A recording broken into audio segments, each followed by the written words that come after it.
ہمارے سلسلہ نقش بندیہ کے اندر جو شیخ سے ہمیں روحانی فیض حاصل ہوتا ہے وہ جتنی زیادہ مرید کو اپنے شیخ کے ساتھ محبت ہوتی ہے اتنا ہی زیادہ مرید شیخ کے باطن سے سلسلہ کے روحانی فیوضات کو اخذ کرنے کا اور حاصل کرنے کا اس کے اندر ملکہ پیدا ہو جاتا ہے۔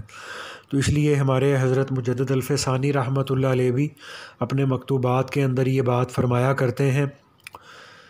کہ شیخ کی جو محبت ہے وہ مرید کی روحانی ترقی کے لیے اور اس کی روحانی منازل کے طے ہونے کے لیے بہت ضروری حیثیت رکھتی ہے۔ تو اس سلسلے میں ہمارے سلسلے کے بزرگ تھے حضرت حاجی دوست محمد قندھاری رحمۃ اللہ علیہ، تو ان کے حالات میں یہ بات آتی ہے کہ ان کو اپنے شیخ حضرت شاہ احمد سعید صاحب رحمۃ اللہ علیہ سے اس قدر والہانہ محبت تھی کہ اپنے شیخ کے جوتے اٹھا کر ان کو اپنے سر پر رکھ لیا کرتے تھے اور ان جوتوں کو اپنی آنکھوں سے لگاتے اور پھر اس حالت میں بہت دیر تک روتے رہتے تھے، تو اتنی زیادہ محبت تھی۔ تو ایسے ہی جب حضرت حاجی دوست محمد قندھاری رحمۃ اللہ علیہ اپنے شیخ حضرت شاہ احمد سعید صاحب رحمۃ اللہ علیہ کی صحبت میں ان کی خانقاہ میں رہا کرتے تھے تو اس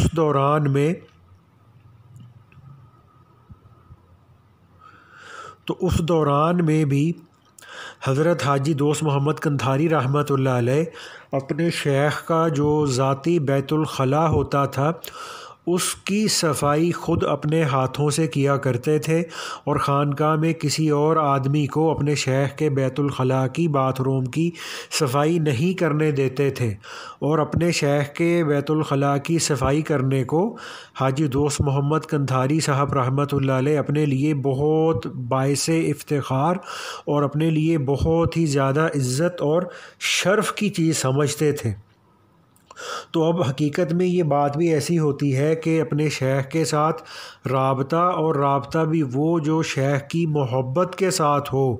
اور ایسی محبت مرید کو اپنے شیخ کے ساتھ ہو کہ مرید اپنے آپ کو اپنے شیخ کی ذات میں فنا کر دیا کرے۔ اور پھر حاجی دوست محمد قندھاری رحمۃ اللہ علیہ کے جو شیخ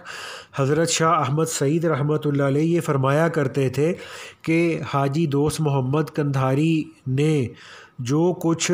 روحانی فیوضات اور جو روحانی ترقیات اور اللہ کی معرفت کی منازل جو بھی حاجی دوست محمد قندھاری کو حاصل ہوئی ہے، یہ ساری کی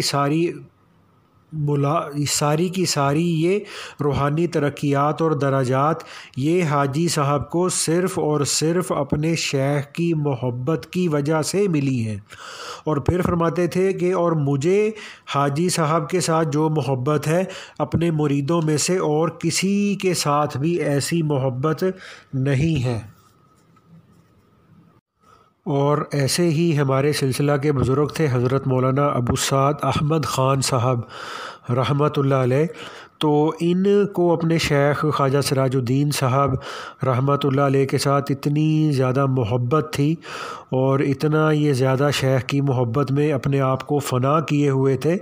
کہ جس وقت میں مولانا احمد خان صاحب رحمۃ اللہ علیہ اپنے شیخ کی خانقاہ میں اپنی روحانی تربیت اور اصلاح کے لیے ٹھہرے ہوئے تھے، تو اس وقت میں سخت سردی کے موسم میں احمد خان صاحب رات کو صرف ایک باریک سا لباس پہن کر ساری رات اپنے شیخ خواجہ سراج الدین صاحب رحمۃ اللہ علیہ کے دروازے کے باہر کھڑے رہتے اور ساری رات ذکر اور مراقبات میں مصروف رہتے،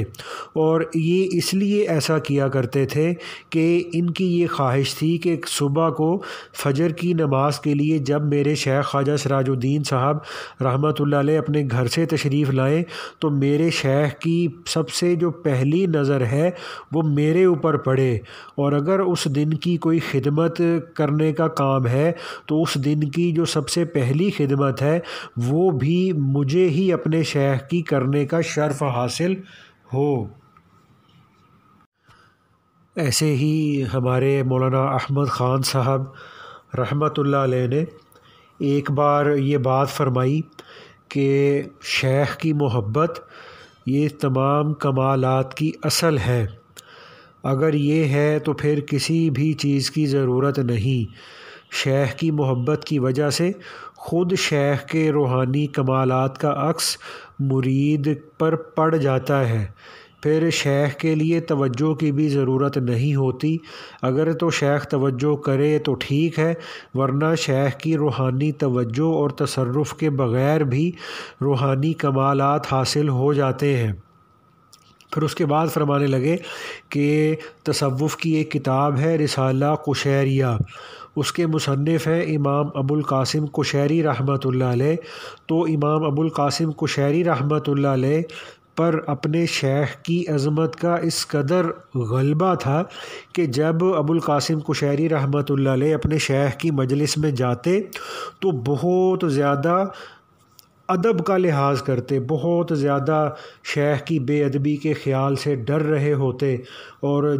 جس دن شیخ کے پاس جانا ہوتا تو اس دن غسل کرتے، پھر روزہ رکھتے، اور پھر بہت ڈرتے ڈرتے اپنے شیخ کی مجلس میں جایا کرتے تھے،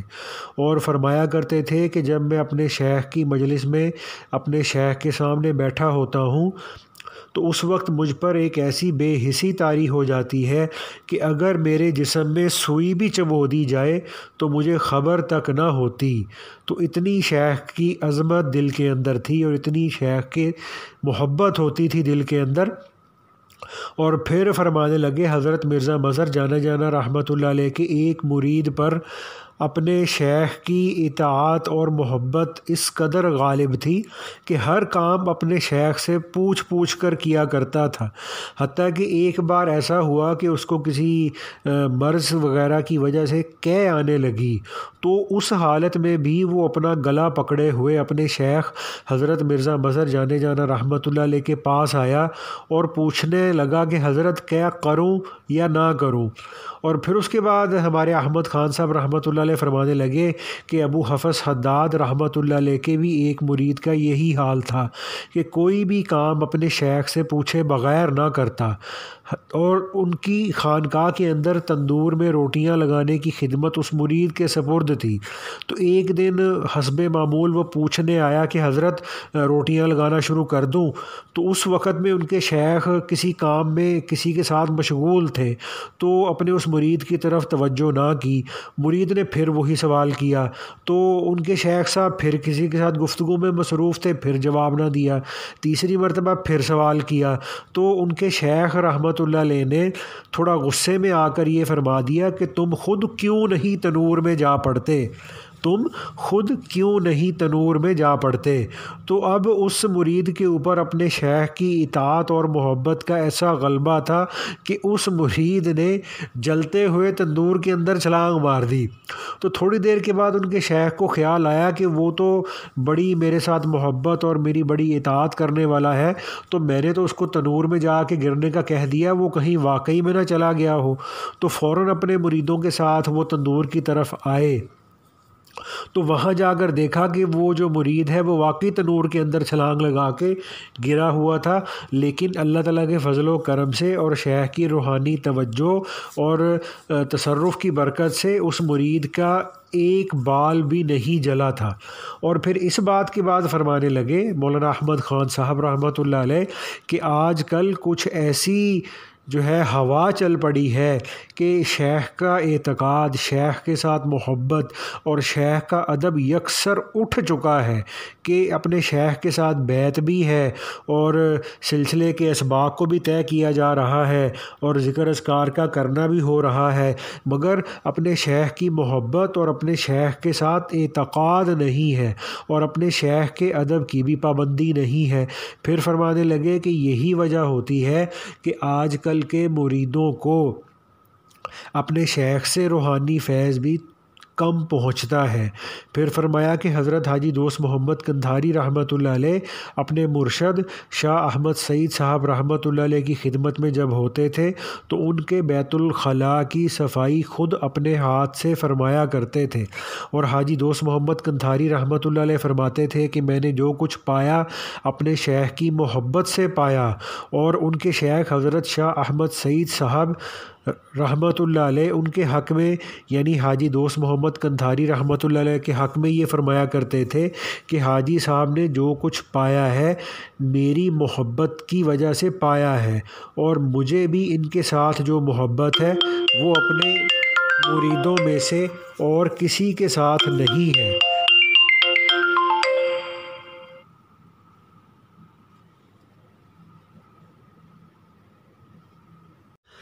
ہمارے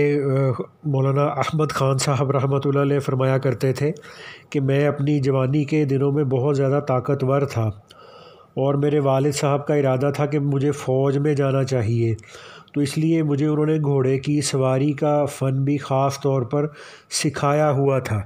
اور فرماتے تھے کہ اللہ نے مجھے طاقت اتنی دی تھی کہ ایک مرتبہ میرے شیخ حضرت خواجہ سراج الدین صاحب رحمۃ اللہ علیہ نے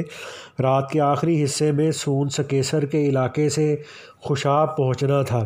تو جو 12 میل کا فاصلہ تھا، تو مجھ سے فرمانے لگے کہ بھئی راستے میں پانی صرف ہندوؤں کی سبیلوں سے ملتا ہے، تو اس لیے وضو کے لیے بڑی دقت ہو جائے گی۔ تو مولانا احمد خان صاحب رحمۃ اللہ علیہ فرماتے تھے کہ میں نے اپنے شیخ کے لیے پانی کا لوٹا ساتھ لے لیا اسی وقت، اور میں پیدل حضرت کی سواری کے ساتھ چل پڑا۔ تو اب اس میں ان کے شیخ صاحب جو تھے وہ گھوڑے پر سوار تھے، اور ان کے مرید مولانا احمد خان صاحب رحمۃ اللہ علیہ جن کو اپنے شیخ کے ساتھ بہت زیادہ محبت اور عقیدت تھی، یہ اپنے شیخ کی سواری کے ساتھ ساتھ پیدل چل رہے تھے۔ تو سواری بہت ان کے شیخ کی تیز چلتی تھی، تو جب فرماتے تھے کہ میں ساتھ ساتھ پیدل چلتا رہا، تو میں نے 12 میل کا سفر پیدل طے کیا، اور جو فجر کی نماز کے وقت میں ہم خوشاب پہنچے تو میں نے اپنے شیخ خواجہ سراج الدین صاحب رحمۃ اللہ علیہ کو وضو کے پانی کے لیے پانی کا لوٹا بھی جو ہے نا ان کو پیش کر دیا۔ تو ایسے ہی ایک بار فرمانے لگے کہ میں اپنے شیخ کی زیارت کے لیے جب خانقاہ میں جایا کرتا تھا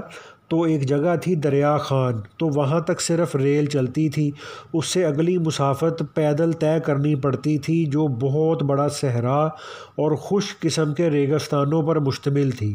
کئی میل تک پانی کا ایک قطرہ بھی میسر نہیں ہوتا تھا، لیکن فرماتے تھے کہ میں وہ اتنا صحرا اور ریگستان کا سا سفر جس میں میلوں تک پانی کا ایک قطرہ بھی میسر نہیں ہوتا تھا، تو میرے دل کے اندر اپنے شیخ کی اتنی زیادہ محبت جوش مار رہی ہوتی تھی کہ میں اپنے شیخ کی محبت کے اسی ذوق و شوق میں پیدل چلتا چلا جاتا تھا، اور مجھے راستے میں بھوک پیاس کا اور راستے کی تکلیف کا بالکل بھی احساس نہیں ہوا کرتا تھا۔ اور اسی طرح سے مولانا احمد خان صاحب رحمۃ اللہ علیہ کو ایک بار اپنے شیخ خواجہ سراج الدین صاحب رحمۃ اللہ علیہ کی معیت میں حج بھی کرنا نصیب ہوا، تو بتانے والوں نے بتایا کہ طواف کے وقت میں حجر اسود پر بوسہ دینے والوں کا اتنا ہجوم تھا کہ حجر اسود کو لکڑی سے چھو کر بوسہ دینا بھی ممکن نہیں تھا، اور ادھر حضرت خواجہ سراج الدین رحمۃ اللہ علیہ کو حجر اسود کو بوسہ دینے کی بڑی آرزو تھی، مگر اس کی کوئی صورت نظر نہیں آتی تھی۔ تو مولانا احمد خان صاحب رحمۃ اللہ علیہ نے کیا کیا کہ لوگوں کی بھیڑ اور ہجوم کو چیر چار کر آگے بڑھنے لگے، اور اپنے ساتھ میں اپنے شیخ خواجہ سراج الدین صاحب کو بھی ساتھ لیا، اور جب حجر اسود کے پاس پہنچ گئے تو مولانا احمد خان صاحب رحمۃ اللہ علیہ نے حجر اسود کے سامنے دونوں بازو پھیلا کر ڈٹ کے کھڑے ہو گئے، چونکہ طاقتور بھی بہت تھے اور ماشاءاللہ اونچے لمبے بھی بہت زیادہ تھے، صحت مند بھی بہت زیادہ تھے، تو اپنے دونوں بازوؤں کو پھیلا کر ڈٹ کے کھڑے ہو گئے، اور آپ رحمۃ اللہ علیہ کی اوٹ میں آپ کے شیخ نے بآسانی حجر اسود کو بوسہ دے لیا، اور جتنی دیر چاہا حجر اسود کو بوسہ دیتے رہے۔ تو اس ہجوم میں اس وقت میں ترکی بھی تھے، افغانی بھی، مصری بھی، ہندی، چینی، روسی، ہر قسم کے لوگ تھے اور بہت طاقتور قسم کے تھے، لیکن ان میں سے کسی کو بھی اتنی ہمت اور جرأت نہ ہو سکی کہ وہ احمد خان صاحب کو ہٹا کر پیچھے کر سکے۔